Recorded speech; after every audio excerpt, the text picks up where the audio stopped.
नमस्कार पार्था जी, नमस्कार यतीन जी, नमस्कार विद्या जी, नमस्कार बाकी सब लोगों का भी मैं स्वागत करूंगा आप लोगों का सिराली बुक क्लब के इस अध्याय में। कार्यक्रम की शुरुआत होते मैं आपको अपना एवं सिराली का परिचय दे देता हूं। मेरा नाम मोहित गुप्ता है और मैं सिटी बुक रीडर्स का संस्थापक हूं और पढ़ने और किताबों का शौकीन भी हूँ। इस संस्था के माध्यम से हम अनेक पुस्तकों पर चर्चा करते हैं और हमारा मानना है कि जब किताबें पढ़ ली जाती हैं तो उनकी चर्चा शुरू हो सकती है और ऐसे अध्याय बढ़ते चले जाते हैं। कुछ यही वजह है जो हम सिराली और ऐसे अन्य बुक क्लब्स को अंजाम देते हैं। आप वो लोग जो आज नए जुड़े हैं, खासकर जो हमारे मेहमान हैं, उनके माध्यम से जो लोग आज जुड़े हैं, मैं उनको सिराली का नाम सिराली क्यों है इसकी कहानी जरूर बताना चाहूंगा, क्योंकि ये अक्सर सवाल आता है फेसबुक पेज पे, हम सबके व्हाट्सएप पे, और कई बार लोग मुझे सिराली है क्या आकर। तो सिराली बिल्कुल सही, जैसे ईलू आई लव यू का एक्रोनिम है, वैसे ही सिराली भी एक एक्रोनिम है, लेकिन मैं आपको उसके पीछे एक कहानी सुना देता हूँ। काफी मंथन जब हम कर रहे थे कि इस क्लब का नाम क्या रखें, तो मैं, पार्था जी और समीना जी हमारी जो साथी हैं, हम लोगों ने सोचा क्योंकि एक ऐसा बुक क्लब है, एक ऐसा संगठन है जहाँ पे कि हम इसके जो संचालक हैं पार्था जी, उनकी वैल्यूज को, उनकी जो मूल आधार हैं उनके बारे में उनको हम रिफ्लेक्ट करना चाहेंगे। तो काम बड़ा आसान हो गया और झटपट हमने इसका नाम उनके 3 जो मूल आधार हैं, जो कि सेक्युलरिज्म, जो कि धर्मनिरपेक्ष होता है, रैशनल विच इज तर्क संगत, और लिबरल विच इज उदारवादी, इन तीनों का मिश्रण बना के, इनसे पहले 2 अक्षर उठा के इन तीनों शब्दों के हमने सिराली का नामकरण किया। तो सिराली का मतलब ये होता है, जितने आज लोग नए जुड़े हैं और जो बाकी चैनल्स पे इसको देख रहे हैं, यहाँ ये गुत्थी हमने आपके लिए सुलझा दी। और आज हमें ये बताते हुए काफी हर्ष हो रहा है कि पार्था जी की किताब लव इन लखनऊ का हिंदी अनुवाद भी आ चुका है, जो कि अमेजोन पे और बाकी जगहों पे उपलब्ध है। और यकीन मानिए, मैं और यतीन जब यही बात कर रहे थे कि हिंदी की किताब पढ़ने में जो एक अलग सा मजा आता है, वो जो रस है वो अंग्रेजी किताब में भी आता है, लेकिन क्योंकि हम ऐसी जगह से ताल्लुक रखते हैं कि इसको पढ़ने में बड़ा मजा, और क्योंकि अपने शहर की बात थी लखनऊ, तो मैं शुभकामनाएं दूंगा पार्था जी को इस किताब के लिए। और इस आज के संस्करण की शुरुआत करने से पहले मैं पार्था जी का जो इंट्रोडक्शन है, जो उनका परिचय है, वो भी इसी किताब के माध्यम से करूंगा, इसके बैक कवर से। पार्थसारथी सेन शर्मा दिल्ली यूनिवर्सिटी के स्नातक हैं और वर्तमान में दिल्ली में रहते हैं। वे भारतीय प्रशासनिक सेवा और के अधिकारी हैं। उन्होंने the times of India, the Hindustan times, discover India, स्वागत, रेल बंधु और अन्य पत्रिकाओं तथा जर्नल्स के लिए लेख लिखे हैं, जिसमें से अधिकांश यात्रा संबंधी है। वर्ष 2011 में उनका एक यात्रा वृतांत, अ पैसेज अक्रॉस यूरोप, और 2015 में अंग्रेजी उपन्यास लव साइड बाय साइड प्रकाशित हो चुका है। हिंदी में प्रकाशित उनकी पुस्तकें हमें राय प्यार के, मुसाफिर हूं यारों एवं एक कदम हजार अफसाने भी आ चुके हैं। अपने काम और लिखने के शौक के अलावा वे अपने परिवार के साथ समय बिताना पसंद करते हैं और हमारे जैसे कुछ दोस्तों के साथ भी उन्हें यात्रा करना बहुत पसंद है। वे करीब 20 से भी अधिक देशों की यात्रा कर चुके हैं। उन्हें खेलकूद में विशेष रुचि है। ये मैं इसलिए भी बता रहा हूँ ताकि आपको पता हो कि आगे आने वाले सिराली के जो सेशंस हैं वो किस विषय पे हो सकते हैं, और अगर आपके पास कोई सजेशंस या सुझाव है तो आप प्लीज हमसे जरूर साझा करें। उन्हें खेलकूद में विशेष रुचि है और पढ़ने का अत्यधिक शौक है। वे अंग्रेजी, हिंदी और बांग्ला भाषाओं की पुस्तकें पढ़ते हैं और उन पर चर्चाएं करते हैं। हमारे आज के कार्यक्रम और इस प्रकरण में कुछ ये एपिसोड कुछ बहुत खास है। आज इसमें साहित्य, संगीत और इतिहास तीनों का एक कमाल का अनूठा मेल है। और इस महफिल को जो सजाया है, वो सजाने के लिए हमारे साथ श्री यतीन मिश्र जी हैं अयोध्या से, और हमारे साथ विद्या शाह जी हैं। और मैं अब निवेदन करूंगा इस सिराली बुक क्लब के संचालक श्री पार्थसारथी सेन शर्मा जी से कि वो बेगम अख्तर के जादू से हमें रूबरू कराएं इस चर्चा के साथ। बहुत बहुत धन्यवाद आप सबका। थैंक यू मोहित, धन्यवाद। We have been conducting the Sirali sessions in English. This session we will use a combination of both Hindi and English. मेरे ख्याल से वो ज़्यादा उचित होगा क्योंकि हमारे कुछ ऐसे लिसनर्स भी हैं जो हिंदी से उतने वाकिफ नहीं रखते हैं और परंतु बेगम अख्तर के शौकीन रहे हैं। I welcome Yatindra ji to this session, and it has been a pleasure to invite you, and it is a pleasure that you accepted our invite. For people who do not know Yatindra ji, I would give a brief introduction. Yatindra ji is a celebrated and a very good Hindi poet. उनकी पहले poetry की किताब कई सारी आई हैं. Then he is a very good scholar and author and researcher on Hindi music, both classical music and cinema music. He has done great contribution by writing the books on Girija Devi called Girija, Sonal Mansingh के ऊपर उनकी देवप्रिया किताब, उनकी किताब जो लता के ऊपर सुरगाथा है, उनको तो नेशनल फिल्म अवार्ड भी मिल चुका है. और ये अख्तरी उन्होंने पहले हिंदी में लिखी थी, तभी जो किताब आई है वो इंग्लिश में ट्रांसलेशन होके आई है, जो बेगम अख्तर के ऊपर उनकी एडिटेड एंथोलॉजी है. सॉरी, इस वक्त वो गुलजार साहब के ऊपर अगली नई किताब पर काम कर रहे हैं, परंतु इनके लिखने का जो विधा है वो बहुत डाइवर्स है. और उनकी एक किताब जो फैजाबाद के ऊपर है, शहरनामा फैजाबाद, वो इन बाकी किताबों से बिल्कुल डिफरेंट है. एंड आई विश कि हमारे बाकी शहरों के ऊपर भी ऐसी किताबें लिखी जाएं जैसे यतीन्द्र जी ने फैजाबाद के ऊपर लिखी है. क्योंकि हम लोग कहीं एक जगह जाके बॉम्बे, कलकत्ता, दिल्ली और कुछ शहरों के बारे में ही डॉक्यूमेंट लिखने के आदी हो चुके हैं. तो यतीन्द्र जी ने उससे लीक से हटकर फैजाबाद के ऊपर जो किताब लिखी है वो मेरे ख्याल से is a unique contribution, and it can be a starting point for writing such books in other places of India which also have their own history. So Yatindra ji, I welcome you once again. Vidya ji is our second guest today. और हमारे request पे उन्होंने यहाँ आना पसंद किया और हमारे इनवाइट को उन्होंने माना, इसलिए मैं उनका शुक्रगुजार हूँ. Vidya ji, welcome so much. Thank you. Vidya ji is a singer, musician, संगीतज्ञ, music scholar and author about music. She started her music journey by learning Carnatic music, and this is very unique that she started with Carnatic music, but then went into Khyal music and got received guidance from Khyal from Shobha Mudgal ji and Mujahid Hussain Khan Sahab. She learned Thumri, Dadra and Ghazal from Shanti Hiranand ji, which many of you would know is a direct disciple of Begum Akhtar, and that is Vidya Shah's direct connection to this episode also. She has performed in many places, very prestigious places like Tansin Sammelan Gwalior, Tansin Sangeet Samaroh Gwalior, Kennedy Center Washington, Asia Society New York, Bode Museum in Berlin. Apart from being a musician, which very celebrated musician, she is also a scholar in music and has written a book on the early stages of recorded music, and it's her book Jalsa, Indian music's journey from salon to studio, is actually path-breaking. So I welcome Vidya Shah ji to this episode. Many of our friends know about Serali. Many of the friends do not know about Serali. It is a completely pro bono exercise of sitting together with friends to converse about books, about ideas, about aspects of culture, which we started around a year ago. We believe that this conversations, this exchange of ideas have meaning and value in any society, and this is how culture develops. When we started this, I had no idea that I will end up in Ministry of Culture, so this has got nothing to do with my posting of Ministry of Culture. Let me put the disclaimer very up in the front.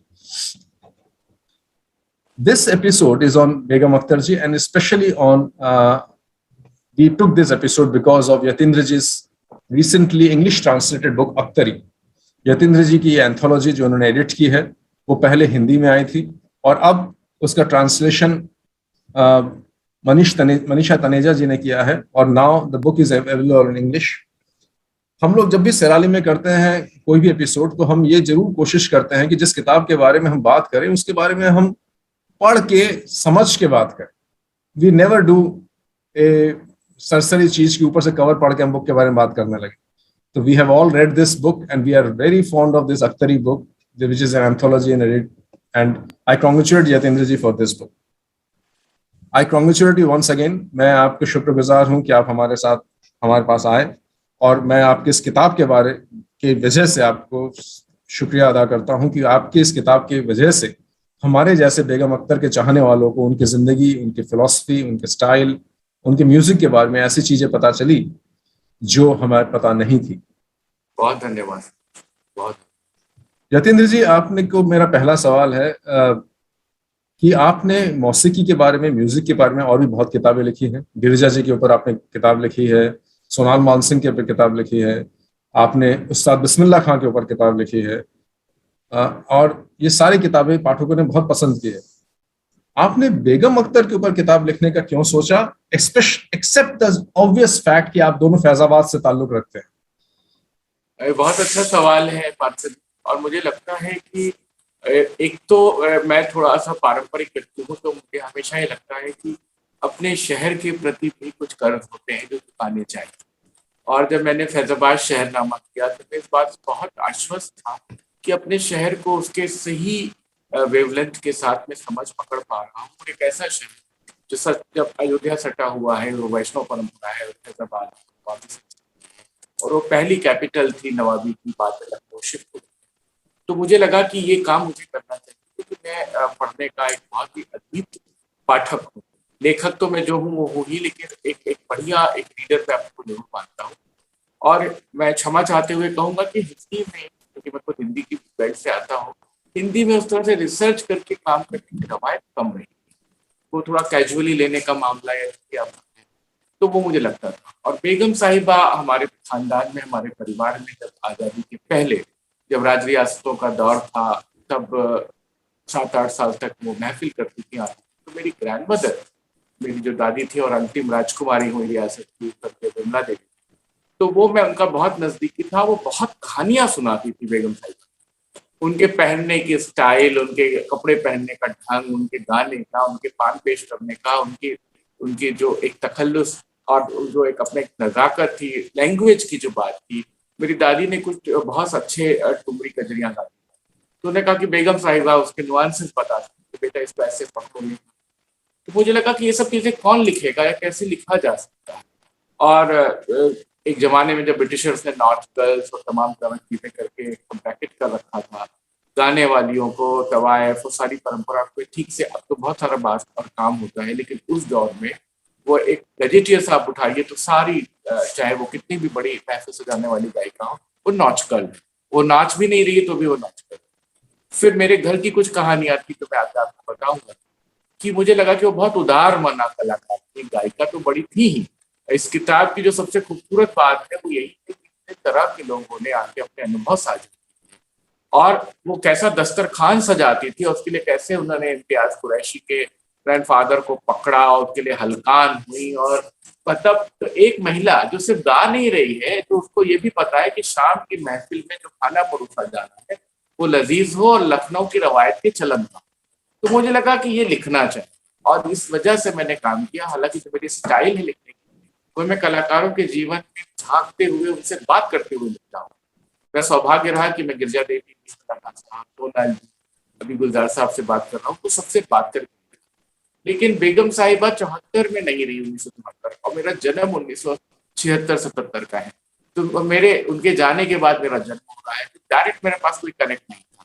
लेकिन सौभाग्य से शांति जी मौजूद थी, रीता गांगुली जी मौजूद थे, कौमुदी मुंशी नीतू मजूमदार की पत्नी जो उनके साथ रहती थी, योगेश प्रवीण जी, हालांकि अधिकांश लोग अब नहीं रहे किताब छपने के बाद, शांति जी की डेथ हो गई, योगेश प्रवीण की डेथ हो गई, कौमुदी मुंशी की डेथ हो गई। तो मुझे लगा मुझे सबको पकड़ना है, और मैंने प्रयास किया। और मैं सौभाग्यशाली अपने को कहूंगा, सबको इस मंच से धन्यवाद भी दूंगा कि सब लोग आए, सबने अपनी बातें साझा की और बेगम साहिबा पे किताब। रही बात वो 3 लोगों की किताब लिखते, तो वो शिष्याओं का अपने गुरु को देखने का पर्सपेक्टिव। शांति जी की बहुत अच्छी किताब है, खुद इनकी रीता जी की बहुत अच्छी किताब है, और एस कालिदास ने हाय अख्तरी नाम से एक डॉक्यूमेंट्री बनाई थी, जिसको उन्होंने बेगम इन हर ओन वॉइस करके किताब छोटी सी बनाई। तो मुझे लगा कि सबका काम बहुत अच्छा है, लेकिन एक एक कॉम्प्रिहेंसिव ऐसा कुछ, एक ऐसा दिखाना चाहिए, एक लीडर आना चाहिए जिसमें आपको वो सिर्फ गाना ना मिले, सिर्फ दादरा ना मिले, वो अपने शिष्याओं से डील कैसे करती थी, वो कितनी डेस्परेट थी शोहरत के लिए या बेगम बनने के लिए, या वो किस तरीके से चुलबुली थी, किस तरह से वो बहुत अच्छी, उनका एक विट और एक ह्यूमर मौजूद था। तो मुझे जब सब चीजें मिलती गई, मैंने सालों मेहनत की, बटोरा सामान, और फिर मैं आपके सामने ले आया। तो ये एक भाव था उसको करने के लिए, और ये मेरा डिस्क्लेमर हर किताब में रहता है कि कोई भी कला का आप अंतिम सत्य नहीं कहते, आप अपना पर्सपेक्टिव कहते। हो सकता है इस किताब को पढ़ के तमाम लोग अपने ढंग से बात करें, दूसरे लोग, खुद विद्या जी मौजूद हैं, इनका एक पूरा चैप्टर है अख्तरी फैजाबादी जलसा में, और ये उसमें डेसिडेंट है, शांति जी की शिष्या है, तीसरी पीढ़ी हो रही है। तो आप ये नहीं कह सकते कि जो आपने कह दिया वो आखिरी बात है। हमने भी एक बात कही है, उसमें कुछ और लोग आके जोड़। यतीन्द्र जी, ये आपने जो लास्ट में बात कही, ये बहुत ही इंपॉर्टेंट है मेरे ख्याल से, कि आपने अपनी बात कही और फिर बाकी लोग भी इसमें अपनी बात कहे और कहानी आगे बढ़ती रहे। That importance of discussion, dialogue, conversation is what सेराली is also all about. So इसलिए कहीं ना कहीं हमारे और आपके ख्यालात ऐसे मैच करते हैं। हम सब, आप और मैं दोनों ये मानते हैं कि अंतिम सत्य हम में से किसी के पास नहीं है। जी, हम अपनी पर्सपेक्टिव रख सकते हैं और मेरे और आपके पर्सपेक्टिव के कॉन्फ्लुएंस से एक नया पर्सपेक्टिव बनेगा। What was at some point of time in ancient Greece called dialectics. Ji. So Yatindra ji की किताब में जो बाकी, जैसे उन्होंने कहा, शांति हीरानंद जी की किताब को मेरे को पढ़ने का मौका मिला है। जैसे उन्होंने कहा, बाकी those are biographies. This book is an anthology of different people जिन्होंने अपने अपने तरीके से बेगम अख्तर को देखा है, बेगम अख्तर के बारे में पढ़ा है, लिखा है। और इसमें एक तरफ उस्ताद बिस्मिल्लाह खां हैं, शिवानी हैं, योगेंद्र मिश्रा जी, योगेश मिश्रा जी खुद, योगेंद्र मिश्रा, यतीन्द्र मिश्रा जी खुद हैं, बट साथ में ऐसे लोग भी हैं जिनको हमने पास से देखा है। योगेश प्रवीण जी हैं, हिमांशु वाजपेयी हैं, सलीम केदवाई हैं। So there is a whole plethora of people जिन्होंने अलग अलग एस्पेक्ट पे बेगम अख्तर जी को देखा है। जो कुरैशी साहब की बात आपने कही, किस तरीके से वो उनके कुकिंग को उन्होंने संभाला था एक पर्टिकुलर दावत के दिन, बहुत ही इंटरेस्टिंग किस्सा है आपकी किताब में, and that is what makes this book different. तो ये जब आप किस्सा कलेक्ट कर रहे थे, इंटरव्यूज कलेक्ट कर रहे थे, और उसमें आपके स्ट्रगल्स भी हुए होंगे, तो कोई एक ऐसा इंटरेस्टिंग, ऐसा कोई एनेक्डोट बताइए जिसमें कि आपको कोई दिक्कत आई हो या आपको कोई मजा आया हो जब आप इनको कलेक्ट कर रहे थे, इन छोटे छोटे किस्सों को, जिससे कि बेगम अख्तर की अख्तरी किताब बनी। आप पिटाई कराने वाला काम कर रहे हैं, ऑन स्क्रीन सब रिकॉर्ड हो जाएगा, तो बाद में कितनी पिटाई होती मैं नहीं जानता, लेकिन मैं आपको बताता हूँ जो मैंने जाना है, जो मेरी स्टडी है और जो लोग प्रचलित धारणा है कि वो पहली महिला उस्ताद हुई जिन्होंने बाकायदा शिष्य तैयार किया और मर्दों के इस वर्चस्व को तोड़ा, पुरुष गायक उस्ताद या पंडित जी की गंडा बांध से। तो 50s की शुरुआत है, उसमें 3 शिष्याएं, पहले 2 फिर बाद में एक शिष्या, अंजलि बैनर्जी, शांति हीरानंद और रीता। ये सार्वभौम सत्य है कि 3 ही गंडा बंद शिष्य, बहुत और लोगों ने भी कुछ गाया बजाया। अब होता क्या है कि जो एक बड़ा कलाकार जो उसका लार्जर देन लाइफ पर्सपेक्टिव बन जाता है, उसके फ्रेम में अगर कोई तानपुरा लेके बैठ गया तो वो भी ये प्रूव करने लगता है कि मैं बेगम अख्तर की शिष्या हूँ या थी, क्योंकि देखो मैं तो साथ में उनके बजा रही। तो ऐसे तमाम सारे फेक नेम्स भी थे जो अभी तक दावा करते हैं कि उन्होंने सीधे बेगम अख्तर से सीखा है। खुद मेरी दादी को जब वो महफिलों में आती थी, जो वो राजकुमारी थी, उन्होंने 4 बंदिशें दी और उन्होंने कहा कि मैंने उनसे सीखा है, लेकिन कभी ये नहीं कहा कि मैं उनकी शिष्या हूँ, क्योंकि बड़े कलाकार ऐसे ही बताते हैं। तो ये एक समस्या आई मुझको कि तमाम लोग ये क्लेम कर रहे थे कि हम शिष्य हैं, हमारे पास ये एनेक्डोट है, जो कि बिल्कुल झूठा और बकवास था, मंगाने के बाद भी लगा। तो मैंने उसको शामिल नहीं किया। एक ये दिक्कत आई। दूसरी बड़ी दिक्कत ये आई कि अंजलि बैनर्जी ने सार्वजनिक जीवन में बात करना छोड़ दिया अपने उस्ताद के बारे में और खुद अपनी कला के बारे में। मैंने बहुत अप्रोच किया, उनके मित्रों से, सबसे कहलाया। उन्होंने ये नहीं कहा कि आप काम करो, आप काम करो, खूब अच्छे से करो, मेरा आशीर्वाद है, लेकिन बेटा मैं नहीं आ सकती, मैं नहीं आऊंगी। तो एक लेजिटिमेट फेस, एक ऑथेंटिक सोर्स रह गया, क्योंकि अगर वो उनका भी इंटरव्यू शामिल हो जाता तो किताब कुछ और होती, तो वो नहीं हो पाया। तो 2 ये इंटरव्यू हम ले पाए, शांति जी का और रीता गांगुली का। फिर नीनू मजूमदार की पत्नी म्यूजिक डायरेक्टर थे कौमुदी मुंशी, उन्होंने फोन पे इंटरव्यू दिया क्योंकि वो 90 बरस की हो गई थी और उनके वहाँ बॉम्बे होटल की कुछ किस्से, उनका अपना रेडियो का कुछ मामला, तो वो सब बताती रही। तो जो चीजें जहां मुझे वैध से मिली वो मैंने करने की कोशिश की। इसमें जो सेकंड जो विग्नेट्स का एक चैप्टर है, दूसरा वाला, उसमें जो बहुत सारे लोग हैं, तो आपने देखा होगा कि कोई चैप्टर आधे पेज का है, कोई चैप्टर 2 पेज का है, कोई चैप्टर 1.5 पेज। तो क्योंकि सबने वही रिपीटेटिव बातें बार बार कही कि ऐसी आवाज, मैंने कहा किसी ने कोई खास बात क्या, जिसमें एक बहुत सुंदर सा उदाहरण योगेश प्रवीण का है कि कैसे AIR की जो रिकॉर्डिंग में उनका जड़ाऊ पन्ने का जूता गुम हो गया था और उसको ढूंढा गया और फिर उस तक पहुंचाया गया। तो मुझे वो बड़ा मानवीय लगा। मुझे लगा कि एक महिला जो गायिका है, जो कलाकार है, जो ब्रिटिश गजेटियर में मालजादी कहलाती है, क्योंकि वो सेल्फ ओरिएंटेड विमेन है, वो अपने गहने को लेकर के कितनी काशिश है, तो वो मुझे लगा कि रखना चाहिए या इम्तियाज कुरैशी वाला रखना चाहिए। लता मंगेशकर जी, जो किसी पहचान की मोहताज नहीं है, आप सबका गौरव है, भारत रत्न है, वो कह रही हैं कि मैं जो है, मेरे इतने गाने रोज बजते हैं, मुझे अपना आवाज, अपना नाम सुनने का कोई चार नहीं बचा है जीवन में, लेकिन पहल जब दीवाना बनाना है दीवाना बना दे की फरमाइश, आपकी फरमाइश 47 में भेजी थी, मेरे नाम से बजी कि लता दीनानाथ मंगेशकर इसको सुनना चाहती है। बोले 3 दिन मेरे पाँव जो है हवा में थे कि बेगम अख्तर के साथ मेरा नाम जोड़ के दिया जा रहा। और उनका एक मजेदार संस्मरण कहती थी कि उनको बहुत अकल थी, बहुत बहुत शाइस्ता थी बेगम अख्तर। वो तो एक बहुत ही कुलीन और छुरफा जमात से आती है। जो महिला गजल की इतनी बड़ी पैरोकार, गजल को एक शास्त्रीय विधा की तरह स्थापित करने वाली, मदन मोहन के संगीत में कुछ बारीकियां बताने वाली, वो लता जी से कहती थी कि मुझे तुम्हारा गाना पसंद है, मार दिया जाए कि छोड़ दिया जाए, बोल तेरे साथ क्या सुलूक। तो कहती थी कि मुझे कभी मदन मोहन की गजलों के लिए, जयदेव के काम के लिए, एस पी बर्मन के काम के लिए बेगम साहिबा ने नहीं सारा। तो मुझे ये लगता था कि वो मजाक करती थी, क्या वाकई पसंद करती थी। तो इस तरह की कुछ चीजें मुझे लगा कि किताब में आनी चाहिए, जो उनका पूरा पर्सोना खोल के रखती है आपके, क्योंकि ह्यूमन टच जब नहीं है आपकी लाइफ में, आपका कनेक्ट नहीं है। मैं 2 चीजों का विशेष जिक्र करूंगा, दोनों शिष्याओं के इंटरव्यू का। आप रिलेशन देखिए दोनों, आप उस पूरे एरा को, उस पूरे दौर को जीने लगते हैं और आपको लगता है काश उस बैठकी में हम भी मौजूद हों, जब रीता गांगुली को डांट पड़ रही है या जब हीरानंद को परेशान किया जा रहा है। खाना बनाना है, नए बर्तन आएंगे, सुबह से शाम तक खाना बन रहा है, खाना किसी को नहीं मिल रहा है, क्योंकि बेगम अख्तर खाना बना।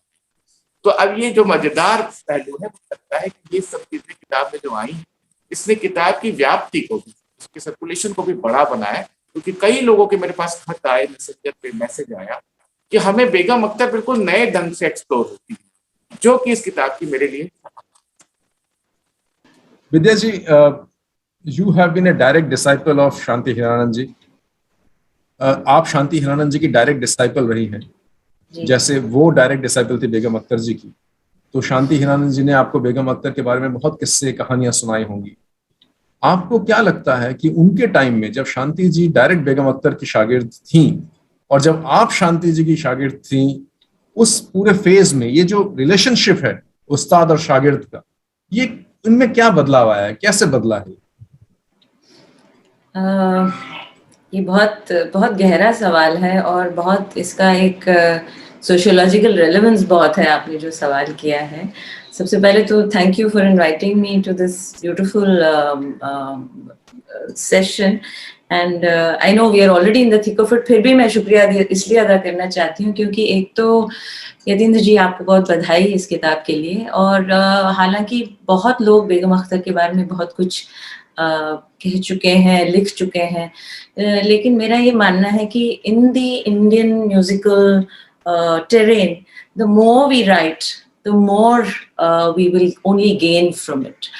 और वो इसलिए भी है, this is also linked to your question Partha ji, because हम लोग कहने को तो गुरु शिष्य परंपरा को बहुत सेलिब्रेट करते हैं और उसी विधि से सीखते भी हैं, और ये परंपरा काफी सालों से चलती भी आ रही है, you know, for centuries now. This has been of course it found more firmness in the early 20th century, in the late 19th, early 20th century, but this has been the system of instruction कि एक गुरु और एक शिष्य, in fact शिलाधर जी भी, she also has used this expression, और ये कहा भी जाता है कि इस तरह के सीखने को, इस तरह के तालीम को सीना बसीना कहते हैं। So it's that intimate a space कि एक सीने से दूसरी सीने में, so it's such a closed mysterious space in which music is being shared, music is being learned. और ये जो रिश्ता है इसमें न सिर्फ मौसीकी के बारे में एक एक्सचेंज हो रहा है, इसमें पूरी जिंदगी की समझ जो है उसमें सिमट जाती है। उसके बारे में जो एक शिष्य जो है उसके कई सारे दरवाजे खुल रहे होते हैं through this process. It's about your approach to life and your music in a sense, especially in the case of Begum Akhtar, her music defined her life. तो आप सोचिए कितनी बड़ी बात है ये कि वो जो थी वही वो और उनकी मौसीकी उसको अलग करना लगभग असंभव ही रहा है, और वो उनकी खास पहचान भी थी। So therefore, for someone like my guru Shanti Hiranand ji to have spent many years, many years, she was one of the senior most, but also one of the students who spent the longest time with Begum Akhtar as a student, was an incredibly exciting, challenging and difficult time.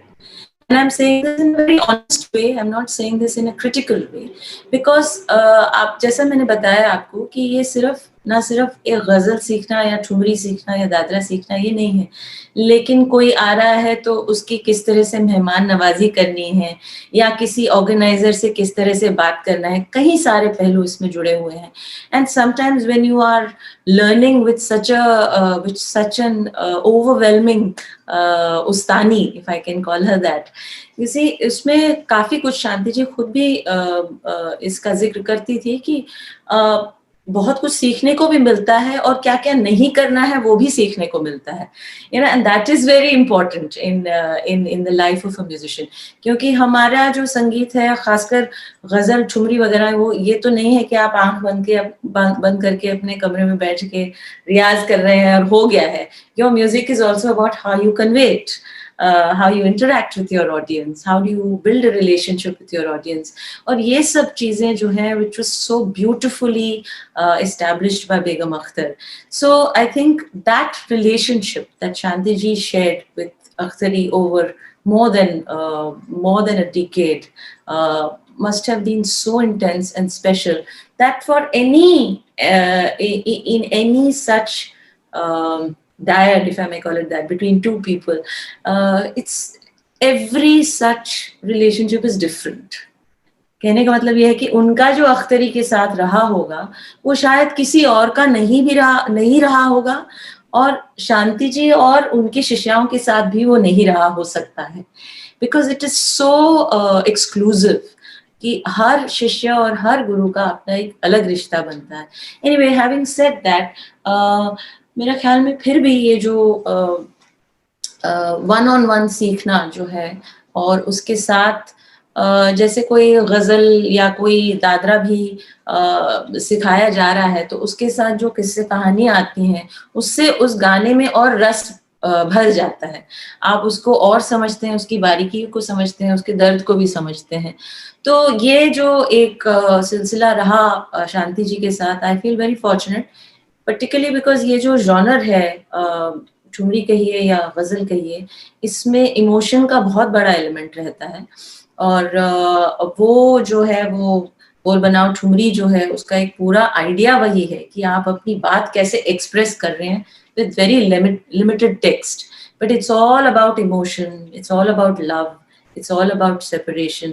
तो मैं शांति जी की शुक्रगुजार हूँ कि उन्होंने काफी हद तक वो एक तरीका जो है अपनी सभी शिष्याओं को बहुत जेनरसली, ये उनकी बहुत बड़ी एक पर्सनालिटी कहिए और हर characteristic, she was very large hearted, और बहुत कुछ वो सिखाती भी थी और बताती भी थी।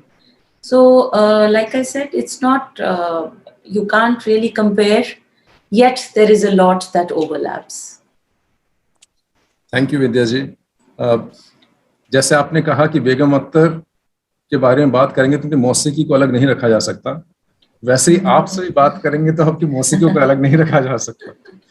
हमारे बहुत से चाहने वाले, हमारे सैराली के मेंबर्स आपसे सुनना भी चाहते हैं गजल, और हम आपके शुक्रगुजार हैं कि आपने हमारे इस रिक्वेस्ट को माना था कि हम आपको लाइव सिफारिश करेंगे और आप सैराली में हमारे को ऑब्लाइज करेंगी गा के। हम वही गजल आपसे सुनना चाहेंगे जो लता जी बेगम अख्तर जो सुनना चाही थी रेडियो, ऑल इंडिया रेडियो। जैसे यतीन्द्र जी ने थोड़ी देर पहले कहा कि लता जी ने 46 में ऑल इंडिया रेडियो में सिफारिश भेजी कि लता मंगेशकर, डॉटर ऑफ हृदयनाथ मंगेशकर, की सिफारिश है कि बेगम अख्तर जी का ये गाना बजाया जाए। ये गाना बेहजाद लखनवी का है और ये भी हमारा एक कनेक्शन है कि हम क्यों इस गाने को पसंद कर रहे हैं। और दीवाना बनाना है तो दीवाना बना। वाह, क्या बात है।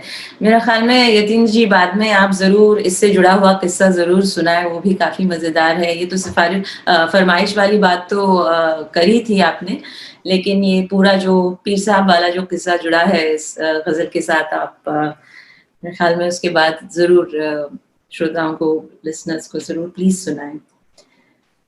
खैर, it's becoming a habit now to sit in front of a computer and start singing. हम लोग तो बैठक वाले लोग हैं, पर अब इसकी भी आदत हो गई है अब 1.5-2 साल से। बस स्मॉल मर्सीज जिसको कहिए कि बस मास्क पहनने की जरूरत नहीं है गाते वक्त तो।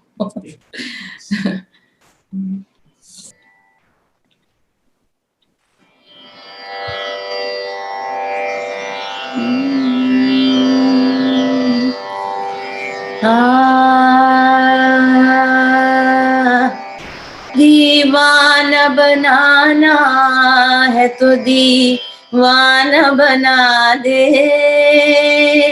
दीवाना बनाना है तो दीवाना बना दे, ये दीवाना बनाना है तो दीवाना बना दे, वरना कहीं तकदीर तमाशान बना दे, ये वरना कहीं तकदीर तमाशान बना दे। ऐ देखने वालों, मुझे हंस हंस के न देखो, मुझे हंस हंस के न देखो, तुमको भी मोहब्बत कहीं मुझे सान बना दे, ये तुमको भी मोहब्बत कहीं मुझे सान बना दे, दीवाना बनाना है तो दीवाना बना दे। मैं ढूंढ रहा हूँ मेरी वो शम्मा कहाँ है, मेरी वो शम्मा कहाँ है, जो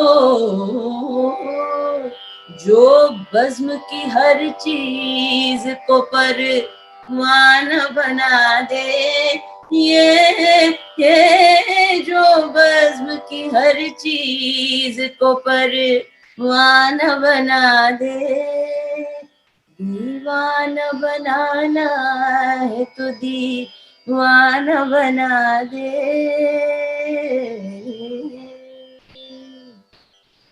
बहुत ही खूबसूरत। Thank you.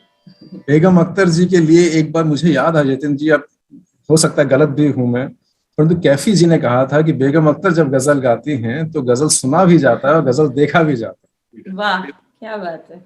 ये विद्या शाह जी के लिए भी ऐसा ही है, जब वो गाती हैं तो गजल सुना भी जाता है, गजल देखा भी जाता है।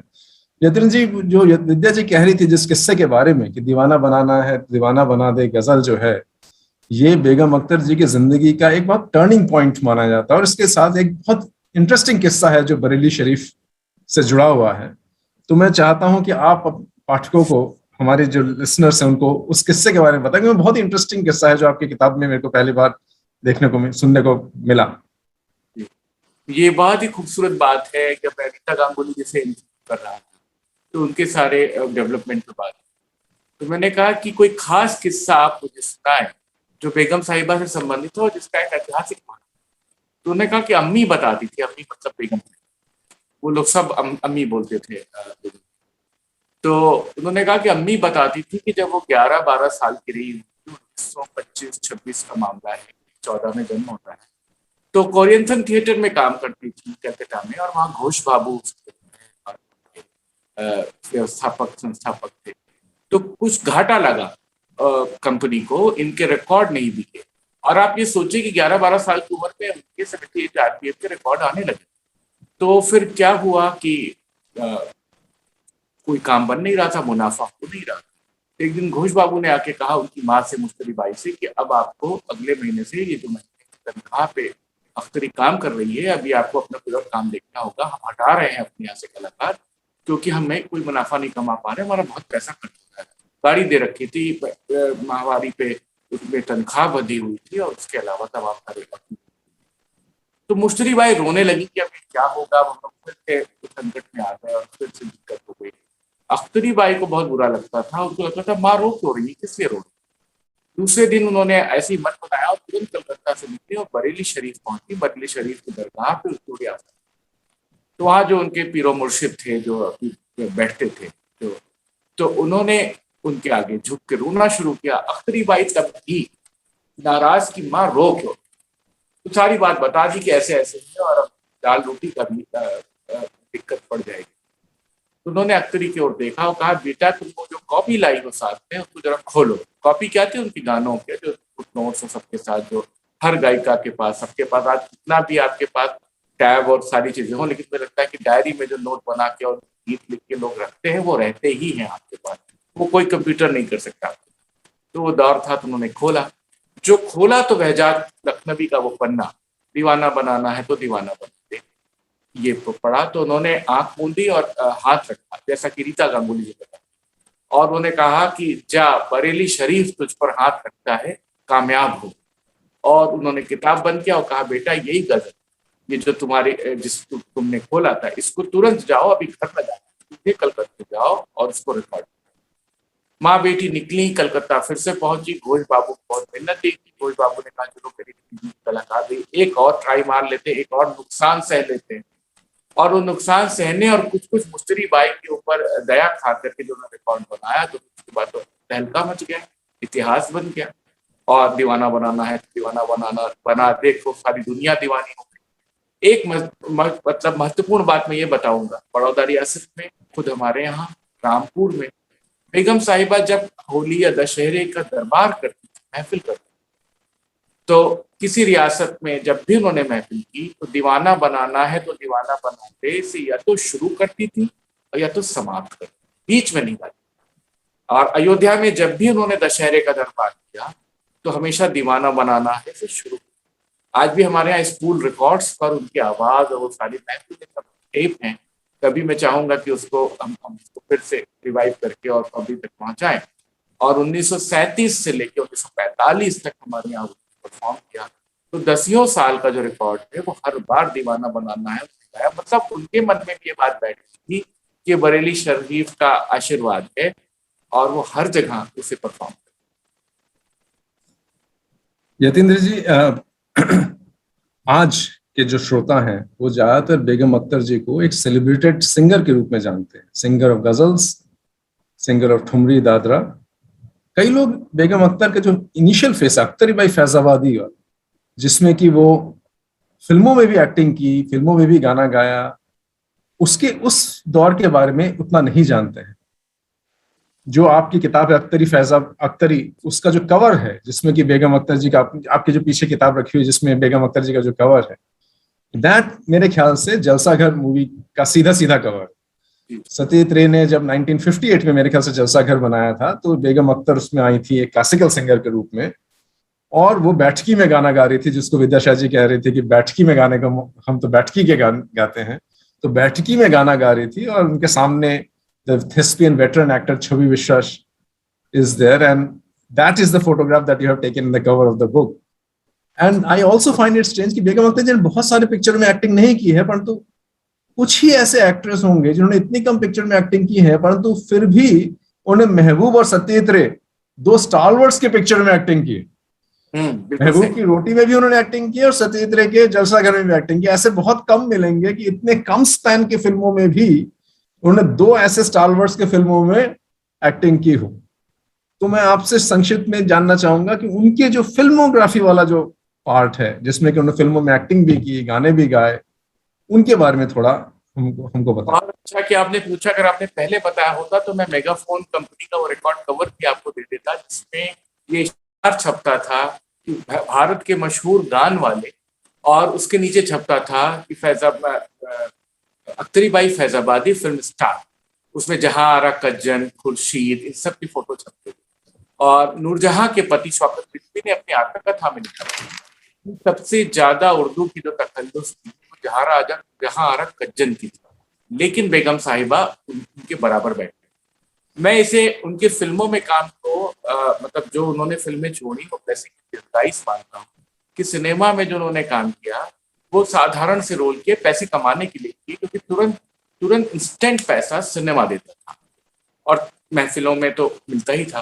तो छोटे छोटे रोल किए, लेकिन ये सही बात है कि वो महबूब खान की रोटी में है और दिलसागर में है, नसीब का चक्कर, अमीना, एक दिन की बादशाहत, तमाम फिल्मों में उन्होंने काम किया। रोटी के लिए उनके 8 गाने गवाए, रिकॉर्ड हुए महबूब खान ने गवाए। लेकिन जब फिल्म में आने को हुआ तो मेगाफोन कंपनी ने डिस्कोग्राफी में एक नोटिस भेज दिया कि आप सबका गाना नहीं इस्तेमाल कर सकते, क्योंकि ये तो हमारी मतलब कलाकार है और उनके साथ अनुबंध हो रखा है। उनके गाने महबूब खान ने एक बार की सब हटाए और दूसरी आवाजों में कैद हुआ। इससे उनका दिल टूट गया और उनको लगा कि मैं जो गायिका हूँ, मेरी आवाज पे दूसरे की आवाज चस्पा की जाए और मेरी आवाज में गवाने के बाद मुझे को वैधता नहीं मिल रही। तो उन्होंने कहा ऐसे एक माध्यम में काम करने से बेहतर है कि मैं अपना गाना गाऊं। और उसके बाद रोटी से जो उनका मोहभंग हुआ तो फिर वो उन्होंने नहीं गाया। बाद में सत्यजीत रे के बहुत मनाने पे वो उनके लिए गाने गई। और आप सबसे बड़ी उनकी लेजिटिमेसी उस दौर में उनकी हैसियत ये देख लीजिए कि बंगला की फिल्म है, बंगाली में काम हो रहा है, बेगम अख्तर गा रही हैं, अपना ठेठ पूर्वी का गा रही हैं और वो फिल्माया जा रहा है apart from all the barriers of language.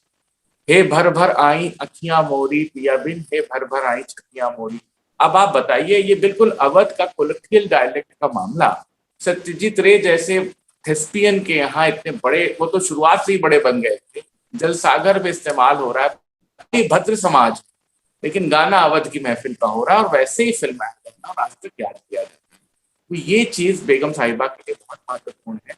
बाद में वो बहुत लोगों से जुड़ी, जिगर मुरादाबादी से, शकील बदायूनी से, मदन मोहन से, लता जी से, नरगिस से। नरगिस उनको आपा कहती थी और बहुत सम्मान से मिलती। तमाम सारे लोगों के जो एनेक्डोट्स हैं जो आप पढ़ते हैं देखते हैं, तो बेगम साहिबा बहुत जुड़ी थी। बहुत बाद में अपनी खुशी से गुलजार साहब और राखी जी की शादी के वेडिंग में महिला संगीत में राखी जी की तरफ जाकर के उन्होंने महफिल की और उन्होंने बंदिशें गाई। तो ये सब चीज दिखाता है कि सिनेमा की दुनिया से तो जुड़ी थी, लेकिन सिनेमा में काम करना चाहिए और मुझे लगता है अच्छा ही किया। वो कोई एक साइड एक्टर बन के 100 फिल्मों में काम करती, उससे बेहतर है कि उन्होंने शानदार पारी खेली और ऐसा काम किया। मैं बेगम साहिबा को इस मामले में बहुत ज्यादा सम्मान से देखता हूँ। एक तो संघर्ष, तवाश बैकग्राउंड से उठ करके और इतने बड़े लेजिटिमेट सोसाइटी का पार्ट है। दूसरा, लखनऊ जो बहुत नजाकत, नफासत और इनर कॉन्फ्लिक्ट्स में रहने वाला समाज है। नवाबी कुछ चल रही है, अंदर खाने को नहीं है, चिक पड़ी है, बाहर सब दिखाया जा रहा है। उस दौर में उन्होंने बड़े लोगों को, बड़े घर की महिलाओं से जो उनके बारे में कुछ मरमरिंग करती थी, कुछ गॉसिप करती थी, सबसे दोस्ती कर ली, सबकी महफिल में आना जाना कर लिया। हजरतगंज में जाकर के जहूर बख्श के पास अपना कोठा, अपना सैलो बनाया और हर पढ़ा लिखा, हर कुलीन भद्र आदमी बेगम साहिबा की महफिल का इनवाइट पाने या उसमें एंट्री पाने को बेताब है। और सबसे बड़ी चीज जो आज समझ में आती है, उनकी मृत्यु के 50 साल बाद एक पूरा एक अर्धशताब्दी बीत गई, वो दिन दिन रेलिवेंट हो रही है। उन्हीं के स्टाइल में गाने की, उनको पकड़ने की, उनको रिवाइव करने की कोशिश हो रही। नए बच्चे सुनते हैं, मुझसे पूछते हैं, तमाम यूट्यूब पे आप कोई गजल, कोई दादरा उठा लीजिए, हजारों के लाइक पे पड़े हुए हैं।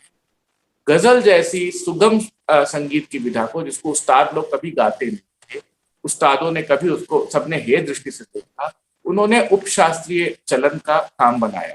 उन्होंने अपनी ठुमरी में ख्याल का पार्ट अदा किया, ख्याल अंग से लेकर के आई और गजल को ठुमरी अंग पे विकसित किया, एक एक जॉनर ऊपर उठाती गई। अगर वो ऐसा ना करती, अगर गजल को वो श्रेष्ठता ना मिलती, तो कभी भी शोभा गुर्टू जैसी गायिका गजल गाने के लिए उन्मुख ना होती। उसके बाद का जो चलन है इकबाल बानो और फरीदा खानम और तमाम महिलाओं ने जो अपनी एक रेपर्टरी बनाई है, उसका जो एपिटोम है, उसकी जो आधारशिला है, उसका जो सब कुछ, जो पूरा नरेशन है, वो बेगम साहिबा के इर्द गिर्द। जतिन जी, मेरे को आपसे, विद्या जी से और भी बहुत कुछ पूछना है, बट मैं मोनोपोलाइज नहीं करना चाहता। हमारे बहुत से श्रोता भी आप लोगों से पूछना चाहते हैं। तो Mohit, can you pick up a couple of questions? हम सबको तो शायद नहीं ले पाएंगे, परंतु at least a couple of questions from our friends who have joined. आपने सही कहा सर, हम सारे सवाल तो नहीं ले पाएंगे, क्योंकि फेरिस्त काफी लंबी है। पहला एक दीपक जी से सवाल आया है दिल्ली से। वो ये पूछ रहे हैं कि कुछ आप अगर बेगम अख्तर के लाइफस्टाइल के बारे में, उनकी नजाकत, उनका पहनावा, उनका रहन सहन, उनका एज ए फैशन आइकॉन, और वैसा आपने अपनी किताब में भी दिया, उनका सोने का पानदान और जिस तरीके से बैठकों में रहन सहन होता था। तो एक सवाल ये है। दूसरा एक सवाल हमारे एक साथी जुड़े हैं कश्मीर से, उम्मीद, उनका ये सवाल है। मैं दोनों सवाल साथ में ही पूछ ले रहा हूँ। उनका सवाल उनकी एक शख्सियत की रिलेशनशिप से है, जिनका नाम था आगा शाहिद अली द पोएट। उनके साथ उनका जो रिलेशनशिप था, जो उसके बारे में ये दो सवाल अलग अलग हैं। कुछ पहले विद्या जी बोले तो फिर मैं जोड़ता हूँ उसमें। मैं एक्चुअली थोड़ा सा आपकी कड़ी को तोड़ते हुए, सॉरी पार्था जी, आप मुझे शायद वापस नहीं बुलाएंगे पर मैं बहुत ललचा रही थी कि रोटी फिल्म के एक गाने की दो पंक्तियां आपको सुनाऊं उसके बाद आप यतीन्द्र जी जरूर आगा शाहिद अली भाई के बारे में बताएं और उनके लाइफस्टाइल के बारे में कुछ कहना चाहें तो। बहुत प्लेफुल सा गाना है और उसमें भी थोड़ी सी रागदारी की छाट है, which is what I find amazing about her singing। जैसा आपने अभी बताया यतीन्द्र जी कि अलग अलग जॉनर्स को वो एलिवेट करती गई अपने गायकी के थ्रू, लेकिन जो भी वो गाती भी थी, ये तो एक बात कहना है कि रागदारी वो लेके आई, ये तो है ही, लेकिन मुर्गियां लगाना, तान लेना, आलाप दिखाना गजल में, और ऐसी ऐसी चीजों की जगह बना दी है उन्होंने। तो जैसा आप बता रहे थे कि शी हैज एपिटमाइज्ड व्हाट गजल गायकी शुड बी, जिसपे कई सारे लोग फिर उसी आधार पर कोशिश करते हैं गजलें गाना। एक तरह से गजल घराना ही हो गया उनके चलते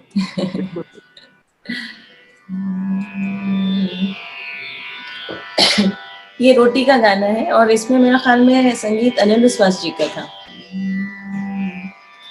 उलझ गए नैनवा, उलझ गए नैनवा,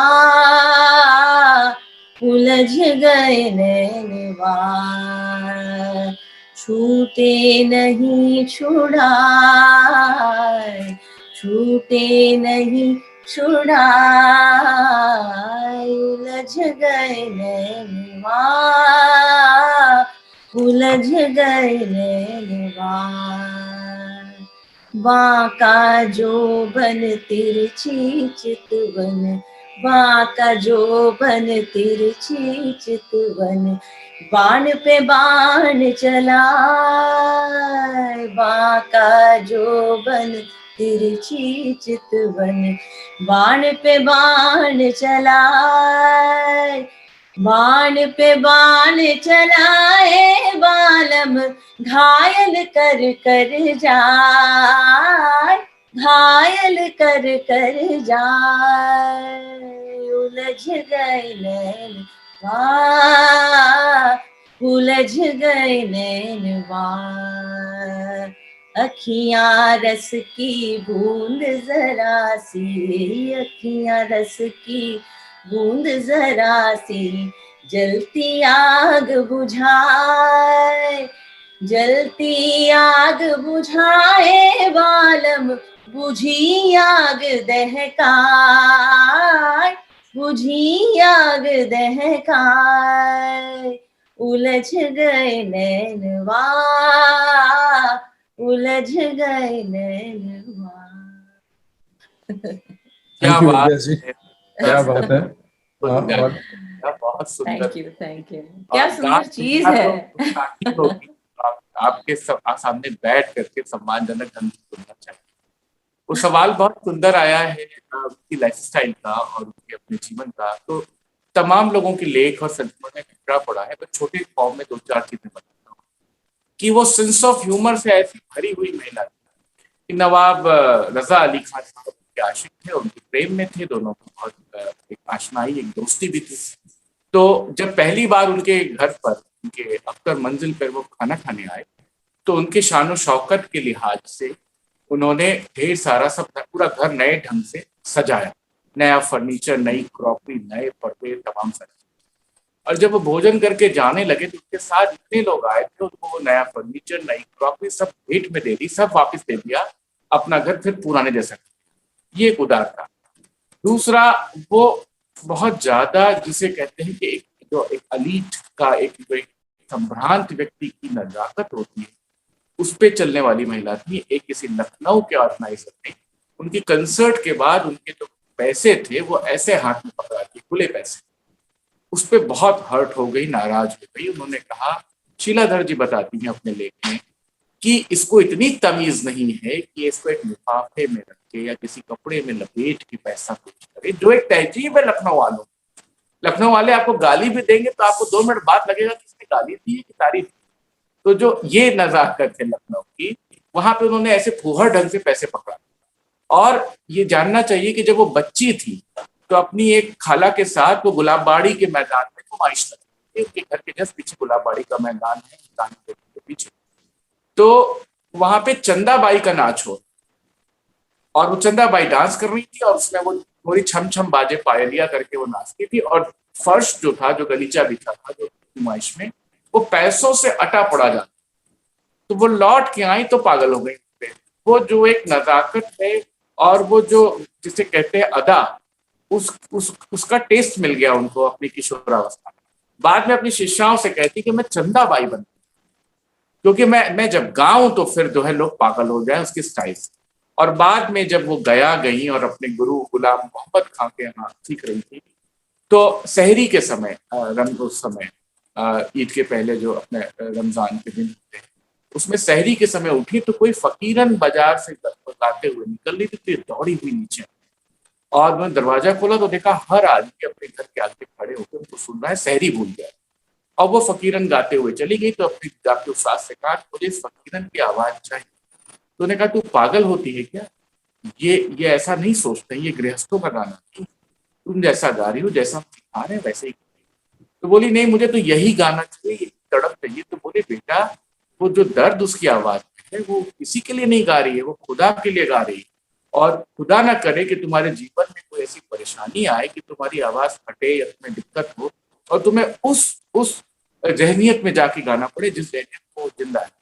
तो कहती है कि मुझे दुख हो जाए, मुझे जीवन में खुदा कुछ ऐसा कर दे कि मैं परेशान हो जाऊं, लेकिन मुझे आवाज और पुकार और सोज, वो लेमेंटेशन ऑफ वॉइस वही चाहिए। ये है बेगम अख्तर जो अपने ढंग से ये देखती है। ये है बेगम अख्तर जो एक तरफ सोने का पानदान लेके चलती। ये है बेगम अख्तर जो अपनी सहेली से कहती है कि तुम नवाब रजा अली खान को क्यों मूर्ख बना रही हो, शादी करो, शादी नहीं करनी है तो मना करो, निकाह मना करो। तो बोली कि ये जो कुर्सी देख रही हो जिस पर मैं बैठी हूँ चांदी, बोले हाँ, का इसके जोड़ की जब तक वो मेज नहीं दे देता तब तक मना नहीं करूँ।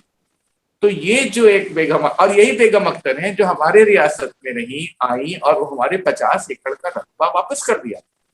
जो 50 एकड़ का रकबा वापस कर सकता है वो एक चांदी की मेज लेके क्या करेगा? लेकिन जो सेंस ऑफ ह्यूमर है, जो मजा लेने का भाव है, वो बेगम साहिबा में कूट कूट के भरा हुआ है। यतेंद्र जी, वो जो आगा जहां कश्मीरी वाली बात थी वो छूट गई।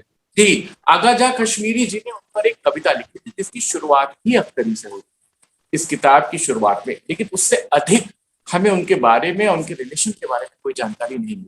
लेकिन उसके सम्मान में हम लोगों ने जब सलीम किदवई साहब का आर्टिकल किया तो उसमें पहले आगा यानी कश्मीरी की कविता लगी, हिंदी में भी है और अंग्रेजी में भी है।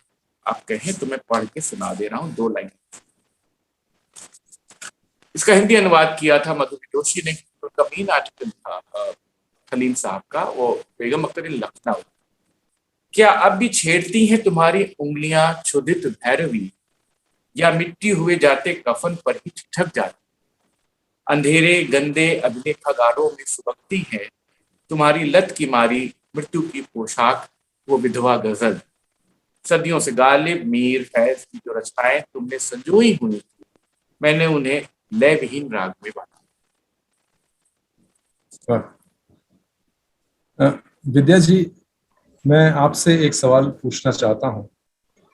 मैं कई बार सोचता हूँ कि ये जो फेस था, जब बेगम अख्तर जी रिकॉर्डिंग कर रही थी, पहली एलपीज रिकॉर्ड हो रही थी, ये एक ऐसा फेज रहा होगा जो पूरे म्यूजिक सीन को एक खलबली मचा दिया होगा, पूरा रिवोल्यूशनाइज कर दिया होगा म्यूजिशियंस की लाइफ को। जो म्यूजिशियंस जो बैठकी में गा रहे थे, जो लाइव परफॉर्मेंस देने को ही आदी थे, जिनके 5-5 मिनट तक आलाप चलते रहते थे, उनको कहा जा रहा था कि 3.5 मिनट में आप ये गाना रिकॉर्ड कर दीजिए। और उनमें से बहुत लोगों के स्टाइल्स डिफरेंट रहे होंगे, तो उनको अपने स्टाइल्स को चेंज करना पड़ा होगा कि किस तरीके से स्टूडियो रिकॉर्डिंग के पॉइंट ऑफ व्यू से गाया जाए। और इससे कई लोगों की किस्मतें बनी होंगी, कई लोगों की किस्मतें बिगड़ी होंगी। I am sure this was a great revolution, और जो कि उस वक्त हुआ होगा, और किस तरीके से म्यूजिक बैठकियों से जाकर स्टूडियो में पहुंचा होगा। आपकी अपनी किताब भी, कि मैंने अभी पढ़ा नहीं है, I am very honest to you, but the book the Jalsa from salon to studio should, from the topic, it seems that it reflects on this journey, this revolution. So I would like you to explain in your views about what was happening at that time and what really happened in the Indian musical scene when it moved from the salon to studio. I think it's a good thing, Parthaji, that you pre-warned me that my answers should not be for more than 3 minutes, because I've been working on this for 15 years now. But I will try to sort of highlight some, key things that happened at that time. तो जिस समय का आप जिक्र कर रहे हैं, thank you जी, तो ये जो है, we are looking at late 19th, early 20th century. और इस जमाने में कुछ ऐसा हुआ कि इसके बाद से the way we listen to music, वो एक्सपीरियंस, वो अनुभव बिल्कुल बदल गया। और वो इसलिए बदला क्योंकि the gramophone record came into our lives. तो शुरुआती, जब मेरा ख्याल में this august audience will also know that in the initial years there were some divas of this industry, और उनमें से सबसे पहला नाम जो है वो गौहर जान का ही आता है, क्योंकि 1902 में उन्होंने जो, हालांकि रिकॉर्डिंग्स पहले हुई थी कुछ, लेकिन पहली commercial recording, the first time music was sold on a record was in the year 1902 with Gauhar Jaan's recording.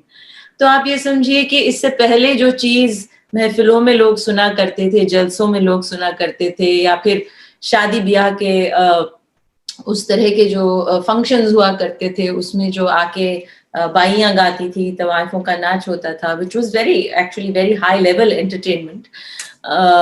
But when the gramophone came into our lives, it changed the way in which not only music was being performed, but it also changed the way in which it got consumed. जिस तरह से लोग सुन रहे थे, उसमें भी बदलाव उतना ही आया जितना गाने के जो स्टाइल्स हैं उसमें। और जैसा आपने कहा कि कई अलग अलग तरीके के गाने हैं, ख्याल है, ठुमरी है, दादरा है, ध्रुपद है, भजन है, भाव गीत है, लक्षण गीत है, लावनी है, मतलब there are just so many different kinds of music in our country. और ये सब, इन सब चीजों की आप रिकॉर्डिंग्स पा सकते हैं. There is only one comprehensive discography which talks about all this, ironically by an Australian ethnomusicologist, Michael Kinnear, who has actually with great detail put down every recording and the genre. उसमें आप जैसे सादरा, कुछ नई नई चीजें भी हैं उसमें which we don't get to hear anymore in today's world. But yes, the fact is that this was a new challenge thrown at artists. कि भाई आपके पास 3 मिनट का समय है, आप जो सालों साल सीखते आ रहे हैं उसको आप समेटिए इसमें. और खासकर ये चैलेंज रहा जो क्लासिकल जिसको हम सेलिब्रेट करते हैं ना, या ठुमरी हो या ख्याल हो, जिसका मजा ही विलंबित में है, जिसका मजा ही लैंगर में है, इत्मीनान में है, उसको एकदम से 3 मिनट में समेटना. But I think this whole community of performers, the Bais, the Tawais, they were very entrepreneurial because of the struggles that they had seen. तो कई उनमें से उन्होंने खास इस तरह की तैयारी करी, और इसके लिए बकायदा the record labels would hire managers and people to train people, to source talent, to train them to sing within a certain time frame. But the bottom line is the women actually found a way अपने गाने को समेटने की. जो एक तैयारी उनको करनी पड़ी वो बाइयों ने ही करी. और मेरा ख्याल में एक तरह से ये बहुत इंपॉर्टेंट डॉक्यूमेंटेशन भी है ऑफ एन ओरल ट्रेडिशन. बहुत सारी चीजें हैं उसमें, जैसे आज भी जो हम गाते हैं या सुनते हैं, जैसे बेगम अख्तर की जो पुरानी रिकॉर्डिंग्स में है, उनकी जो आवाज की तासीर है वो बहुत अलग है. और रिकॉर्ड्स नहीं होते तो शायद हमें पता ही नहीं चलता कि पहले क्या गाना था और बाद में क्या उनका गाना हुआ. सो जो जैसे ये दीवाना बनाना है, which comes from an earlier phase, जब उनकी आवाज और बहुत ज्यादा हल्की तो नहीं कहूंगी, थोड़ी पतली कह सकते हैं उसको. और उसमें एक और बहुत इंटरेस्टिंग, जैसे पत्ती लगाना, उसमें कई चीजों में आपको सुनने को मिलेगा. जैसे वो एक मेरा ख्याल में 38 की रिकॉर्डिंग है, जिया मोरा लहराए छा रही काली घटा, उसमें भी आपको वो पत्ती लगाना, वो एक slight crack in the voice. मुझसे अक्सर लोग पूछते हैं वो क्या था. I feel that it was so natural and so seamless. मुझे नहीं लगता है कि उसमें वो कुछ डेलिब्रेट कुछ एफर्ट कर रही है कि इस जगह पे वो पत्ती लगनी चाहिए. It was a part of her voice and it suited beautifully with whatever, and she integrated that very beautifully into her singing. So yes, the gramophone era changed the face of Indian music, changed the way in which music became more democratic. पहले ये था कि कुछ बाइयां ही महफिलों में गाया करती थी, पर जब रिकॉर्ड आया उससे एक एनोनिमिटी हुई कि आप कौन हैं, आपकी शक्ल नहीं दिख रही थी, आपकी सिर्फ आवाज सुनाई दे रही थी. तो कई सारे नए आर्टिस्ट को भी फिर ये हुआ कि हम भी गा सकते हैं, हम भी रिकॉर्ड हो सकते हैं. So it had two sides to it. Some of them became gramophone stars, but some of them were also marginalized because other voices came into the picture. So Vidya ji, जो आपने कहा music's democratization through the gramophone record, music's democratization has also happened in my opinion because of YouTube. मुझे याद है बचपन में मेरे को सीडीज ढूंढने जाना पड़ता था, उससे पहले कैसेट्स ढूंढने जाना पड़ता था. जी. अब हम YouTube में जाते हैं और ऐसे आर्काइवल सॉन्ग्स हमको मिलते हैं जो कि कभी नहीं मिल सकता था. मैं श्रोताओं को बताना चाहता हूँ कि YouTube में एक बेगम अख्तर जी की पुरानी दूरदर्शन की रिकॉर्डिंग है, ब्लैक एंड व्हाइट. दूरदर्शन में बेगम अख्तर जी शॉल ओढ़े गा रही हैं, और कैफी आजमी जी, जिनको बारे में कुछ कहना क्या बताएं, वो खुद स्टूडियो में मौजूद हैं और कैफी आजमी जी लाइव वहां सिफारिश कर रहे हैं बेगम अख्तर जी को, और बेगम अख्तर जी अपनी उस मुस्कुराहट के साथ उनको ऑब्लाइज करती हुई उनकी जो सिफारिश है उस पे गाती हैं. I think this ghazal was इतना तो जिंदगी में किसी की खलल पड़े, which was I think Kaifi Azmi's first ever ghazal, जो 13 साल के या 14 साल के थे. तो उसी परंपरा को बढ़ाते हुए मैं चाहता हूं कि यतीन्द्र जी आपसे एक लाइव सिफारिश करें, और अच्छा होगा कि गजल से हट के कुछ करें, क्योंकि बेगम अख्तर जी को गजल के सीमाओं में बांधना भी शायद नाइंसाफी है, जो कि ऐसा मेरे को लगता है कि थोड़ा होता जा रहा है.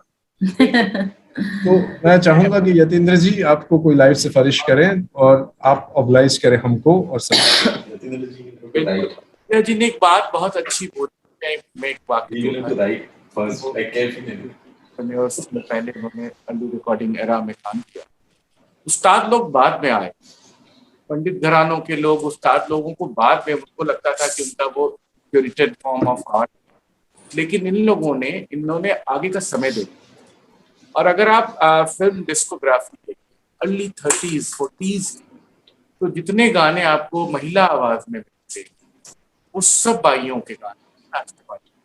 लेकिन इन लोगों ने अपनी आइडेंटिटी छुपाने के नाम पर, अगर आप वो डिस्कोग्राफी चेक करें, फिल्मों का चेक करें, तो पता लगेगा मिस पर्ल, मिस गुलाब, मिस रोज, मिस बादामी, मिस सफायर, मिस लगा हुआ है, और तमाम ये कोई नहीं है, ये सब वो बाइयां. पता चलेगा कि मिस गुलाब को आप रिवील करेंगे तो कोई बाई जी कहीं की मिल जाएंगी, गया की, कोई पटना की, कोई बनारस की. तो ये एक महत्वपूर्ण बात. विद्या जी से मैं क्या कहूँ, हर ख्वाहिश में दम निकले वाला मामला है, लेकिन मुझे लगता है छा रही काली घटा या कोयलिया मत कर पुकार में से पुकार।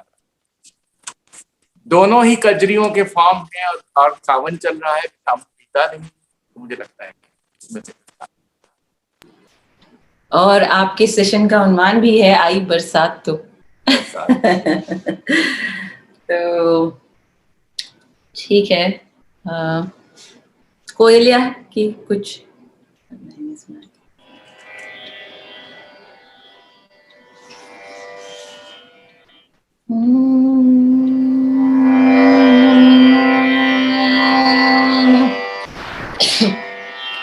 कोयलिया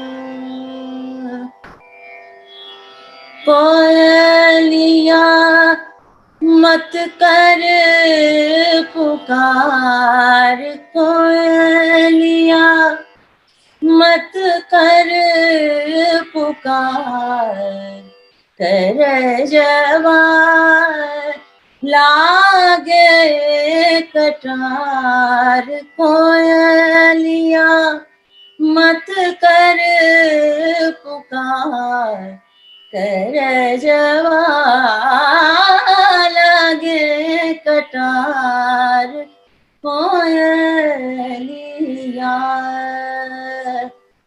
कोयलिया कोयलिया जा पिया के देश, उनसे कहना ये संदेश, ऊन बिन किया ऊन बिन तज दिया संसार रे, कोयलिया मत कर पुकार, कर जवाला गे कटार, मधुर मधुर तोरे बैन, बिरहन के नहीं चैन,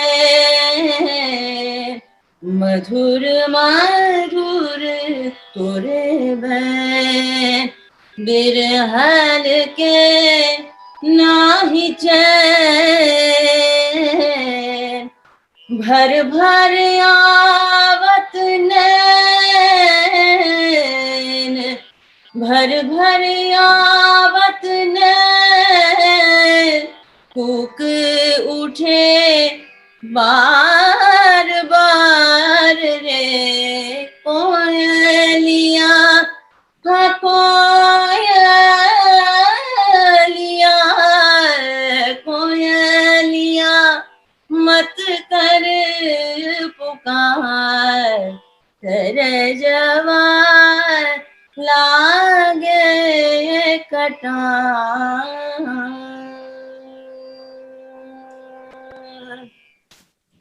वाह, Thank you. जब वाह वाह बोला जाता है तो दिल से नहीं निकलता, जब एक बार वाह बोला जाता है तो बिल्कुल दिल से निकलेगा। इसका किस्सा भी आप जानते होंगे यतीन्द्र जी, कोयलिया वाला। आप बताइए। तो एक जो बात दोबारा आपने भी जिसका जिक्र किया है कि बेगम अख्तर की जिंदगी का सबसे महत्वपूर्ण पहलू यदि कहा जाए तो वो उनकी अख्तरी बाई से बेगम अख्तर का जो एक सिलसिला रहा है, वो सबसे जबरदस्त उनकी जिंदगी में, उनकी जीवनी में दिखता है मेरे ख्याल में। तो एक जब ये सिलसिला रहा कि उनका जब अब्बासी साहब से निकाह हो गया और ये रहा कि कुछ साल वो महफिलों में नहीं गा रही थी, क्योंकि एक जो हर औरत का, और मेरे ख्याल में ये जनरलाइजेशन मैं कर सकती हूँ कि कहीं ना कहीं एक एक फीलिंग होती है टू बी एक्सेप्टेड, जो एक मेन स्ट्रीम, जो एक हमने एक ढांचा बना रखा है कि यही एक्सेप्टेंस है, यही रिस्पेक्टेबल है, यही डिग्निफाइड है। मेरे ख्याल में we all deal with that, with that requirement. तो बेगम अख्तर की लाइफ में भी ये रहा है, ये स्ट्रगल रही उनके भी लाइफ में। तो ये जब जमाना था कि उन्होंने अपनी शादी के बाद कुछ समय अपने आप को एक डोमेस्टिक लाइफ में उसमें अपने आप को इंटीग्रेट किया उन्होंने, और सलीम भाई ने भी हमें बताया कि उनके लिए ये बहुत बड़ी बात थी कि उनको अच्छी अम्मी कहा जाता था। So she felt very sort of accepted and it meant a lot for her। ये किताब में भी बहुत लोगों ने इस बात का जिक्र किया है।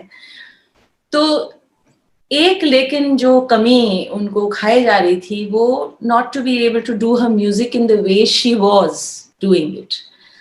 और ये हमें बताया गया when I was trying to understand her life and researching for my performance called Akhtari, which was a tribute for her 100th year celebration।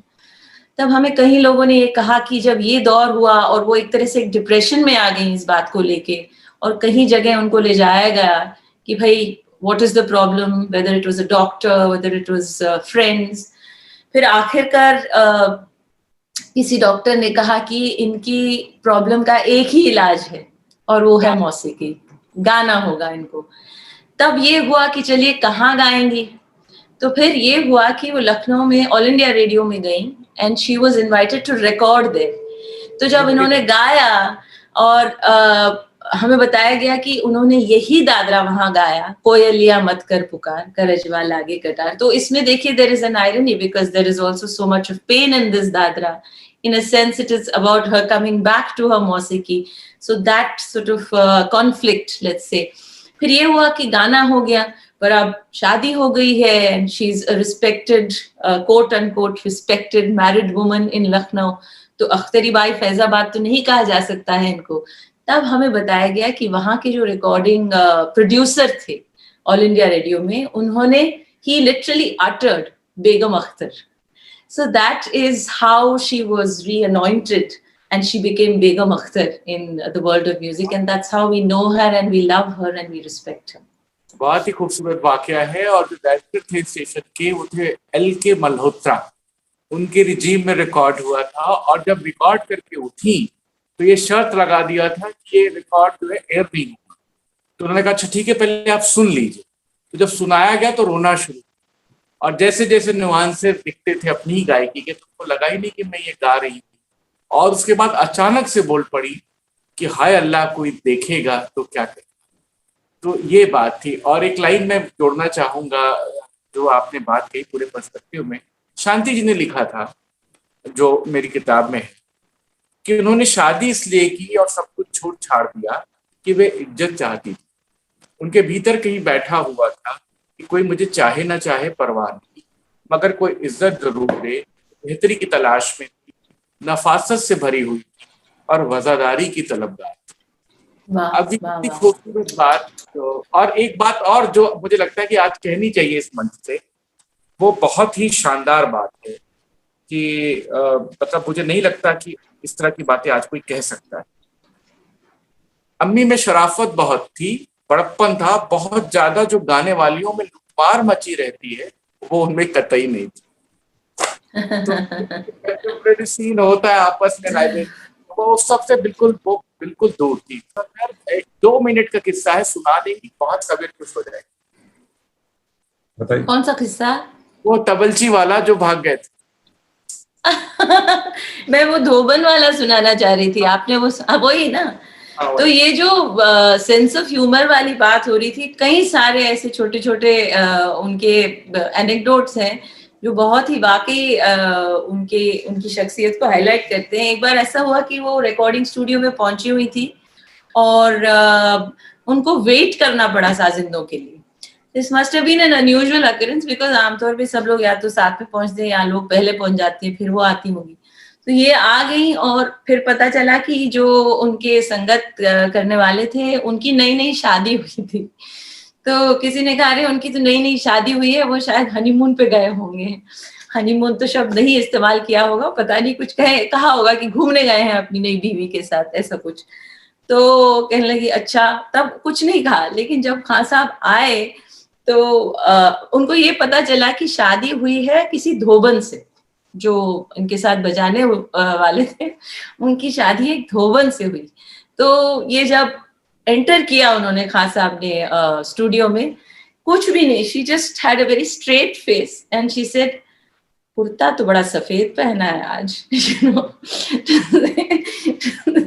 So this was also her sort of a wit, you know. कब क्या कह दे पता नहीं चलता था उनके साथ, ये तो है। Yatindra ji, Vidya ji, all nice things have to come to an end, and it is impossible, it's virtually impossible to encapsulate the phenomena of Begum Akhtar, her life, her music in one episode. For me, she was much more than a celebrated musician, extremely talented musician. मेरे को लगता है कि उनकी जिंदगी के साथ कई लेयर्स में हम उनकी जिंदगी को देख सकते हैं। उन्होंने उर्दू पोइट्री को मौसीकी के साथ जनता के पास कैसे पहुंचाया। गजल उससे पहले रिसाइट की जाती थी, तरन्नुम में गजल को गाना में आई थिंक जैसे यतीन्द्र जी का, she was a pioneer. Respectability of this entire tradition of ghazals, thumris and dadra, जिसको कि ख्याल गाने वाले पहले उतना नहीं मानते थे। From her own personality, the hope and inspiration she must have provided to so many women at that time, जो पहले अपने घरों में थी या कोठों में थी, या उनके लिए she must have been such an icon, such a symbol of hope, liberty, of living your own life. So उनकी जिंदगी को अगर हम देखें तो कई लेयर्स पे हैं और इस पे हम कई दिनों तक बात कर सकते हैं। आज हम लोग इतना, हमारे पास समय नहीं है, और जैसा कि हमेशा होता है इस एपिसोड सैराली में, we have to curtail our enthusiasm and to for the sake of time. So at the end, I would only like to thank you and ask you for an last comments from both Yatindra ji and Vidya Shah ji. Yatindra ji, your comments to end the episode, and then Vidya ji, your comments to end the episode. बहुत धन्यवाद पार्था जी और मोहित जी, सैराली में बुलाने के लिए और इस किताब को याद करने के लिए। मेरी किताब है इसलिए नहीं कह रहा हूँ, लेकिन इस बहाने अपने समय के, अपने दौर के बड़े लोगों को याद कीजिए। इस एपिसोड से निकल के अगर आप बेगम साहिबा को यूट्यूब पर सुनते हैं, उनको ढूंढकर सुनते हैं, उनके रिकॉर्ड सुनते हैं, उनके बारे में पढ़ते हैं, तो उनके बारे में एक सच्ची अकीदत होगी, एक सही ढंग की श्रद्धांजलि होगी। और सिर्फ बेगम साहिबा ही नहीं, अपने दौर के तमाम बड़े कलाकारों को सहेज लीजिए, उनका आर्काइव कर लीजिए, उनको नई पीढ़ी को सौंप दीजिए, क्योंकि धीरे धीरे ये सारी समय से खींचती जा रही है। मैं बहुत शुक्रगुजार हूँ कि मुझे यहाँ पर बुलाया गया, और इस बात के लिए अपने को फॉर्चुनेट मानता हूँ कि मुझे बेगम साहिबा पर काम करने का, अपना पर्सपेक्टिव रखने का मौका मिला। धन्यवाद। धन्यवाद यतीन्द्र जी। विद्या जी, विद्या जी को एक और सिफारिश है, आप अपना एंड, जैसे हमारे कोई भी प्रोग्राम एंथम के बिना नहीं हो सकता, वैसे ही हम बेगम अख्तर के ऊपर कोई चीज उनके एंथम के बिना नहीं हो सकती। यतीन्द्र जी और विद्या जी दोनों समझ गए होंगे मैं क्या कह रहा हूँ, तो Vidya ji, your closing remarks on that anthem. नहीं, thank you very much Partha ji, Mohit ji, Sabina ji, all of you for inviting me to this really lovely idea that you all are celebrating books like this, क्योंकि we have all become creatures of the OTT और पढ़ना लिखना थोड़ा मेरा ख्याल में अब कम होने लगा है, तो ऐसे प्लेटफॉर्म बहुत ज़्यादा ज़रूरी हो गए हैं। Thank you very much for inviting me, and that too for a subject that is so close to my heart। बेगम अख्तर की न सिर्फ उनकी मौसीकी से, उनकी ज़िंदगी से कई पहलू हमारे जैसे जो आर्टिस्ट हैं from another generation, from another time, who are not carrying the baggage or the tawaif or the bai, but yet can sing on stage, sit on stage and sing whatever we feel like and walk away with ella and happiness। उसके लिए मेरा ख्याल में ऐसे ही विद्वानों का, artist का उस्तानीज़ जो रही हैं, क्योंकि उनका, बेगम Akhtar she was feisty, she was a feminist, and I think because of that she also set the trend for future generation. So I feel deeply privileged that I could borrow from that trend that she opened up for the likes of us.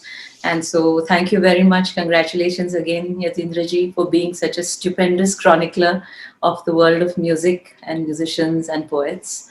करते रहिए और look forward to your next ventures. आप कह रहे हैं तो एक 2-3 शेर एक गजल के सुना के ही एंथम लाइक जो है बेगम अख्तर का।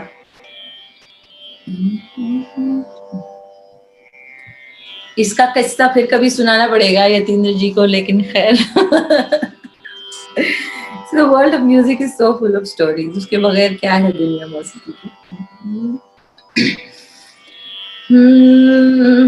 ए मोहब्बत तेरे अंजाम पे रोना आया, ए मोहब्बत तेरे अंजाम पे रोना आया, जाने क्यों आज तेरे नाम पे रोना आया, है मोहब्बत। यूं तो हर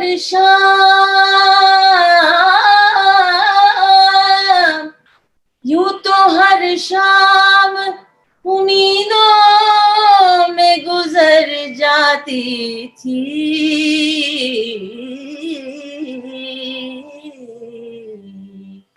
आज कुछ बात है जो शाम पे रोना आया, ए मोहब्बत तेरे अंजाम पे रोना आया।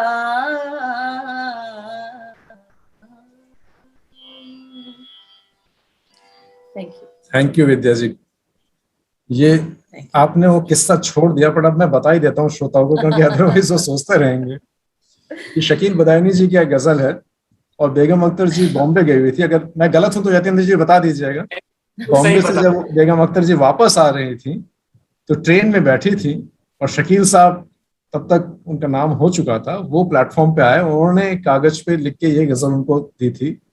और ट्रेन की जर्नी में बॉम्बे से फैजाबाद आते हुए शायद उन्होंने ट्रेन में ही हारमोनियम निकाल के इसको म्यूजिक में पिरोया था, और वो यही गजल थी जिसको कि बेगम अख्तर जी का एंथम कहा जाता है, ए मोहब्बत तेरे अंजाम पे रोना। मैं कई बार सोचता हूँ कि हमारे इन शहरों के बदायूं, फैजाबाद, सुल्तानपुर शहरों से जो टैलेंट्स निकल के आए हैं, हम जब दिल्ली में बचपन में पढ़ते थे तो हमें बदायूं कहाँ था ये नहीं पता था, बट हमें शकील बदायूं नहीं पता था। बिल्कुल। तो इन जगहों में जो म्यूजिक का जो रूट्स है और वहां से जैसे music and poetry and literature निकल के आया है, उसको डॉक्यूमेंट करने की बहुत जरूरत है मेरे ख्याल से। हमारे नेक्स्ट जनरेशन को पता नहीं है कि इन जगहों में क्या, इनकी विरासत क्या है in terms of this poetry, literature, music. And इसीलिए मैं यतीन्द्र जी को एक बार फिर से उनके शहर फैजाबाद की किताब के ऊपर मैं उनको मुबारकबाद देता हूँ, because that is something which is required to be done. We will again meet inshallah sometime soon, but I think अब लोगों के घर में दस्तरखान बिछ रहा है और हम लोगों को अब लोगों से विदा लेने का मौका आ गया है। मैं आप दोनों को तहे दिल से शुक्रिया अदा करता हूं कि मेरे रिक्वेस्ट पे आप यहाँ आए, और I now hand it over to मोहित अंसारी। क्योंकि बेगम अख्तर की बात है और हमें विदुंगा समीना जी से कि आज के संस्करण को एक मुमकिन अंत पे लेंगे। Thank you so much, Mohit ji. Okay, I was not expecting this, but ठीक है, thank you so much Yatindra ji, Vidya ji, हमारे होस्ट पार्था सर और मोहित जी इस कार्यक्रम में, इस सेशन में आने के लिए और इतना बढ़िया सेशन करने के लिए। विद्या जी, किसी ने आपके लिए लिखा है कि आपकी आवाज में बेगम अख्तर जी की आवाज महसूस हो रही है। अभी आपने जो गाया बहुत बहुत खूबसूरत, मुझे खुद महसूस हुआ जैसे आंख बंद कर लें तो जैसे बेगम अख्तर सामने हमारे गा रही हो।